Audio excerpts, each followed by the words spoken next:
I think the other thing also, like, especially with Kenny and Hangman, is like, I wonder how much they look at similar type guys. Like, we've talked about Cody. I mean, J Hood, you said you thought Cody would be the one to say, hey, it's okay over here.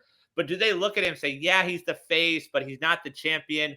Do they look at an AJ Styles? Like, as big of a moment as the Rumble was, like, he's not main eventing WrestleManias. He got to run as world champion, but he's never been the guy. So do they look at that, or Brian, who got over organically, and say, you know what? That's the path I would go down, and that's not really worth it. Yeah, I mean, because I guess they still look at Cody as a WWE guy, right? Because they can do things like have the Peacock documentary that they have about him and talk about, his dad, who was so involved with NXT. And I think Vince and Hunter can talk themselves into those guys being WWE, that Cody Rhodes is a WWE guy. If Hangman comes in, if Kenny comes in, if the Young Bucks come in, they don't have a WWE past. They're not WWE guys. And to your point, AJ Styles was over for a while, like a good, and he's still over to these days. Like AJ Styles comes out, people get excited. But storyline wise, like he's been middling with Karrion Kross for, I don't know, 2-3 months now. Like, I don't know how many times he's got to beat Cross. Like, I don't know if he has to beat him in 8 seconds on a pay-per-view for this feud to finally be over. Like, I don't know how quickly he has to beat Cross at this point. But he's just kind of in the mid-card of the roster where, okay, if we need to heat up AJ, we can heat him up quick, and he can be a quick contender for a world championship. But he's not going to win a world championship anytime soon.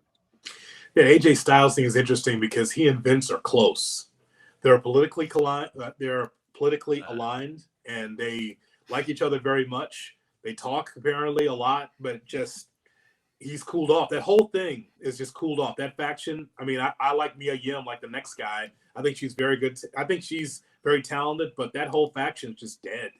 Mm-hmm. It doesn't mean anything when it comes out there. It was funny to see you mentioned Carl Anderson coming out there. I'm like, God, I know he can go because I've seen him and he just got squashed. I'm like, wow. By Karrion Kross, who again, like, got squashed by AJ Styles not that long ago on SmackDown. Like they had a 2-minute match.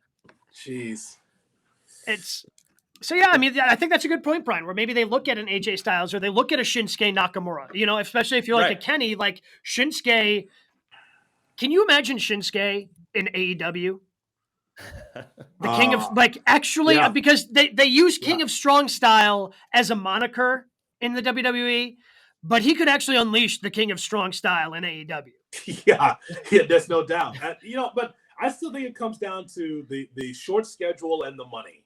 Yeah. Because, like we said, imagine the Young Bucks and all those guys. They'd be working harder, making good money, but not over because they're not WWE guys. And that's just – and I know there's other examples of the Kevin Owens and the Sami Zayns that were not WWE guys and they're over. I get that. But that doesn't work all the time in that company. And once again, for those that don't know, we've said it before, there's a hiring freeze in WWE. When's the last talent that they hired, guys? Yeah, it's been a little, but that's the other thing. You mentioned KO and Sammy. Like, I think they're the perfect example also. Like, there's a cap to them. Like, as over as Sammy was, as prominently featured as Sammy was, it was still, oh, you're not the guy. We can't put the belt on you. To your point, Gabe, of they're not WWE guys, whereas Cody sort of is. So you look at those guys, say, oh, I can have some fun storylines. I can have some good matches, but that's really I think there was the report from Meltzer, I don't know, 2 or 3 weeks ago that WWE doesn't look at, like, they don't care if they have Sami Zayn losing on Monday Night Raw because they don't look at it as a big deal, like, because they look at it as a fluke. Oh, this guy got over on a fluke. He got over himself. Oh, it was a fluke. Yeah, that's how they look at it.